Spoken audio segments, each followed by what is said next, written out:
about the rights of persons of the LGBTQ community, Mr. Speaker, and 39 people were dead, the Western world would have frozen aid, they would have frozen external assistance to Kenya.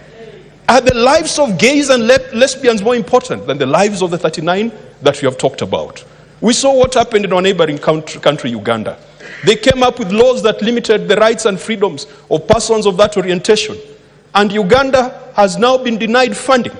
The Speaker of the Assembly in Uganda is being hounded out of office. She cannot even travel, Mr. Speaker. We do not want the double standards of neo-colonialists, and we pray that the Gen Zs in America will do the right thing. Mr. Speaker, the arrogance that we have displayed as a leadership, the tribalism that we have been expressing and calling it shareholding. Shareholding is nothing when it comes to national politics. It is pure tribalism. It is ethnic jingoism. It is ethnic chauvinism. Mr. Speaker, we are talking here with Senator Omtata, asking ourselves, why do you need a voter's card when you already have a national ID? And that has been the system in this country, to disenfranchise certain parts of this country. We have been around through electoral processes, and we know that the registration of voters is a first step for rigging of elections. Mr. Speaker, I want to ask the majority and minority leaders that in that motion, that we should push to ensure that in this country, once you have a national ID card, then you can automatically become a voter. Because I've heard the arrogant politicians, those who voted yes to the finance bill last week, saying that Gen Zs will not take them anywhere because after all, they are not registered as voters. Once you are a citizen, you've got a right to vote. And we should not introduce additional bureaucracies in the name of registration of voters. The last time we did that exercise, this country spent 7 billion Kenya shillings on biometric voter registration equipment. Those are the areas where we could make savings. If we could take that 7 billion that I'm sure that the IBC is going to ask for another round of voter registration, that amount of money can take care of the doctors, can take care of the junior secondary school teachers.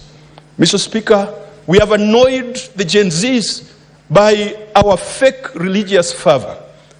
The religious fundamentalism that is in this country, Mr. Speaker, where we go to churches, and then we say that the persons we vanquished are children of a lesser God, that the victors are the ones who pray to the true God. Today, Gen Zs have told us that the voice of the youth is a voice of God. Mr. Speaker, I've reflected and I've looked at what Wole Soyinka wrote. I think it was Soyinka who wrote The Trouble with Nigeria. And Soyinka said, it was Chinua Achebe. It was Achebe who did the trouble with Nigeria. He said, there is no problem with the Nigerian land, the Nigerian soil, the Nigerian air, the Nigerian water, the Nigerian seas and lakes. The trouble with Nigeria, as is the trouble with Kenya, is the failure of leadership. It is a cult of mediocrity. It is indiscipline and it is corruption. Mr. Speaker, ever since Achebe made those very, very interesting remarks more than 20, 30 years ago, Kenya has not learned a lesson. I am so happy about this revolution that our young people have brought upon us, because it is going to change the architecture of our politics. Before, the people who mattered were the leaders and owners of parties. Today, the true bosses are the youngsters, the Gen Zs, our brothers and sisters, our sons and daughters. Mr. Speaker, I heard the president say that he wants to set up certain committees to go around the country to find out what the youth want. But why do you ask for a job when you don't know what the people who elected you want, Mr. Speaker? And sometimes we can propose a lot of things, and yet the solutions lie here in this constitution. We have a chapter or an article, Article 55 of the Constitution, which talks about specific application of rights with respect to youth. And so instead of the president wasting taxpayers' money with another BBI-like circus, I invite the president to read Article 55. That says the state shall take measures, including affirmative action programs, to ensure that the youth access relevant education and training, have opportunities to associate, be represented, and to participate in political, social, economic, and other spheres of life, that the youth can access employment, and that they are protected from harmful cultural practices and exploitation. You don't need a committee to go around the country to come and tell you that, because the framers of our Constitution already put it there. What do the Gen Z want, Mr. Speaker? The Gen Z wants us to be faithful to this Constitution, especially the Bill of Rights, the rights and fundamental freedoms in this Constitution, which belong to each individual and are not granted by the state. And the responsibility of the state, as far as the rights are concerned, is to observe, to respect, protect, promote, and to fulfill the realization of those rights. Why do you have to set up committees and dialogue teams? And yet, in the Constitution, it says every Kenyan has got a right to life. That right to life is not abortion. Those boys who are felled by snipers outside this parliament, we have violated their right to life. The young people want equality and freedom from discrimination. That is an obligation of the state in this Constitution. It should not matter whether you are chariot, whether you are karaoke, for you to access jobs. The other day, I'm watching on TV as leadership of KEFIS, Kenya Plant Health Inspectorate Scheme, are talking about a new system that they've launched. The first person to speak sounds like he comes from Meru.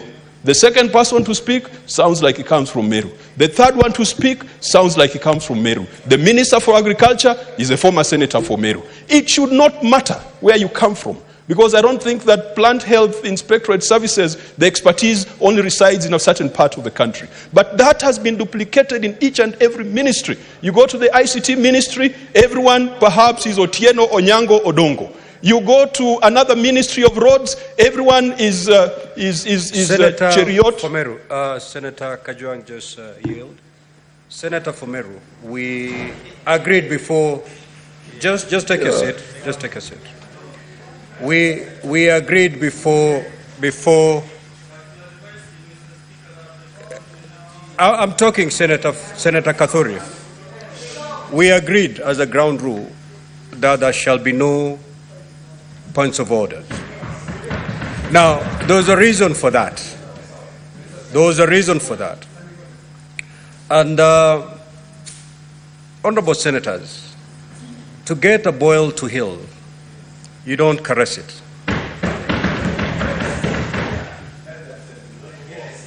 If you need the boil to heal, you must squeeze it really hard. Now, that process of squeezing is pretty painful. But if we need to get out of this place where we are, we just have to squeeze this boil. So, Senator Kathuri, I will give you an opportunity where you're going to lay your case and nobody is going to raise a point of order on you. Conclude, Senator Kajwang. Mr. Speaker, when dry bones are mentioned in a proverb, some people feel jittery. I am talking about the rights and fundamental freedoms that are in the Constitution. Every Kenyan deserves a right to work in public. And that is what the young people are asking for. They are asking for human dignity to be observed.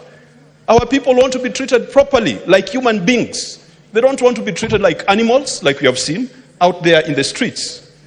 Our young people want freedom of conscience, religion, belief, and opinion. They want freedom of expression. They want freedom of association, freedom to assemble, to demonstrate, to picket and petition, and not to be greeted by bullets. Mr. Speaker, when we talk about 39 people dead, it's as if we are counting heaps of logs of firewood. These are children of people. There's a mother somewhere shedding tears today, Mr. Speaker. There is a father somewhere talking about the lost opportunities as a result of a young person doing what he was told he can do comfortably under this Constitution. When you talk about the 39, we are talking about Ibrahim Kamau. Ibrahim Kamau had just left high school, Mr. Speaker. He was felled by a sniper outside this parliament. He was killed within the presence of parliament. We are talking about David Chege, a computer science graduate from Jomo Kenyatta University, felled by a sniper's bullet outside this parliament. The blood has not died in the grass of parliament. We are talking about Eric Shieni, a university student. We are talking about Evans Kiratu, who was killed by a tear gas when tear gas exploded on him. We are talking about Rex Kanyike, Brian Kasaine. Gen Z are saying, grant us the rights that are due to us in the Constitution.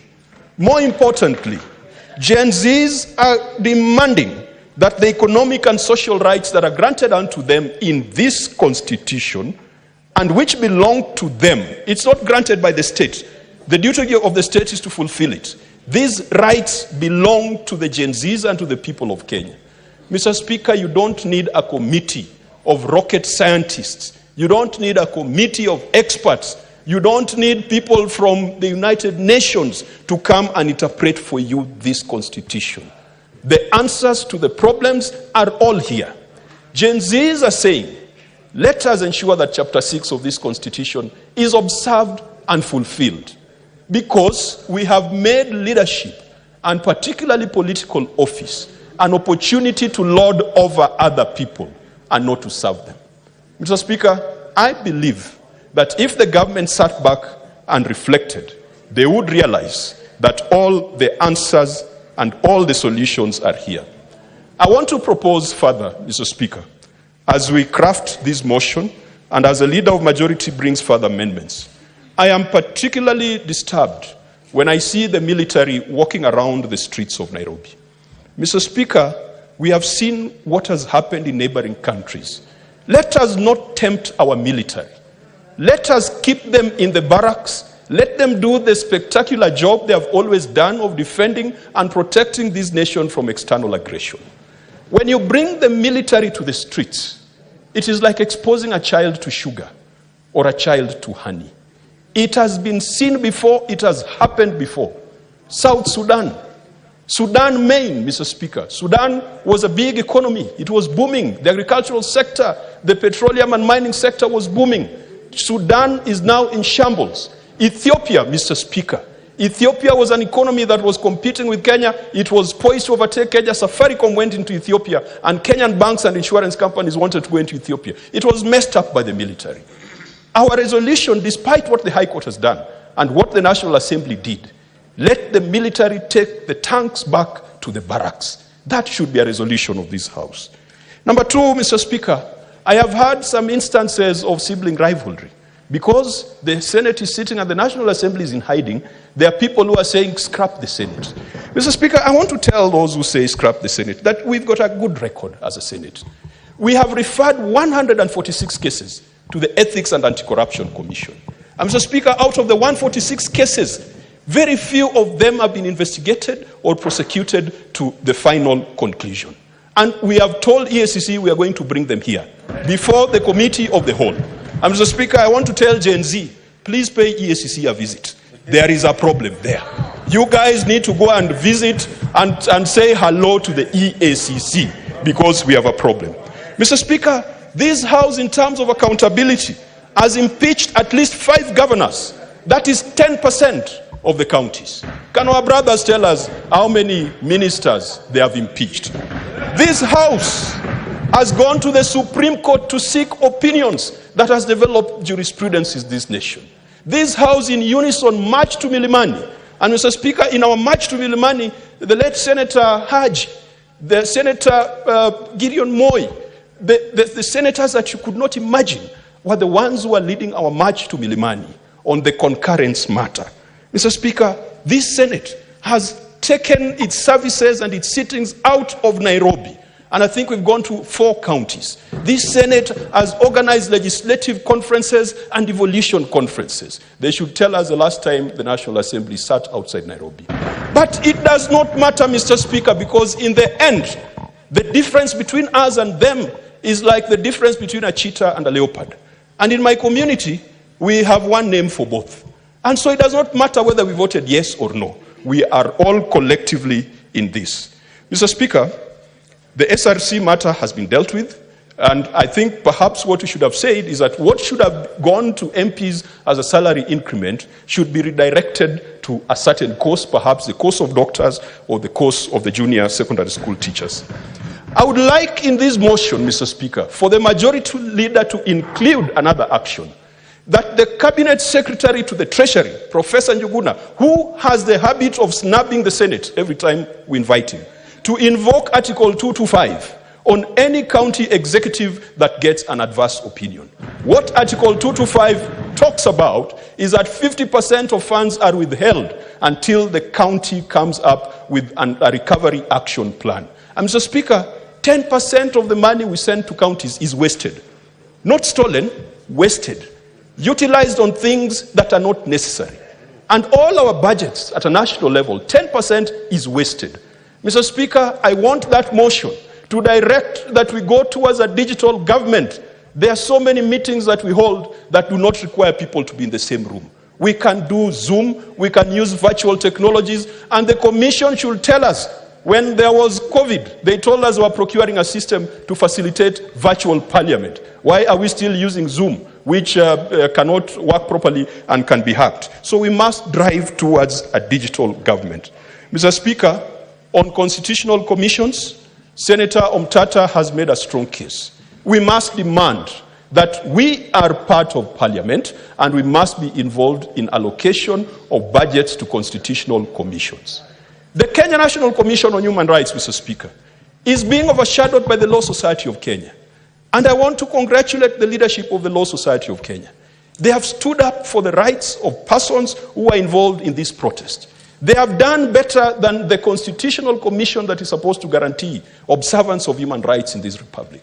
They have done better than the Commission on Administration of Justice.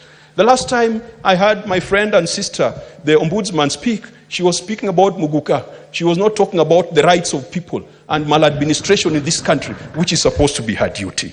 I hope Gen Zs can also pay her a visit. Mr. Speaker, the National Gender and Equalization Commission is not doing what they should be doing.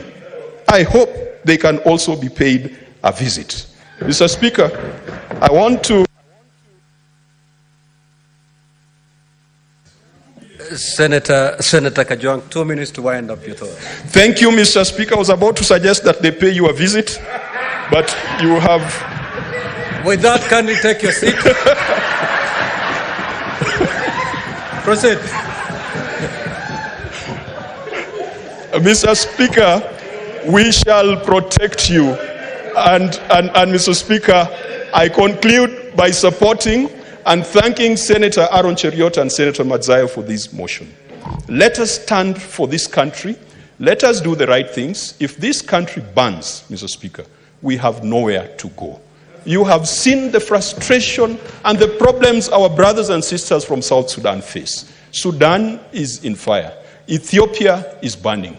Our neighboring countries are in problems. The Democratic Republic of Congo is on the precipice. Even Rwanda itself is on the precipice. We cannot afford to go that route. And the person who takes us to that route, Mr. Speaker, will not be the Gen Z. It will be us in office. It will be the wickedness in high places. It will be the principalities and powers that reside in State House, that reside in this Senate, and that reside in the National Assembly that will take us there. If we are the problem, then the Gen Zs have all legitimate rights to kick us out. But let us smell the coffee, let us wake up before it gets too late. I believe that Kenya can be redeemed. Mr. Speaker, I support. Senator Roba.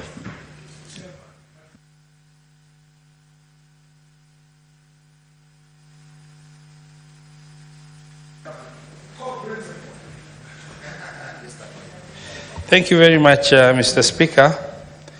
Mr. Speaker, sir, allow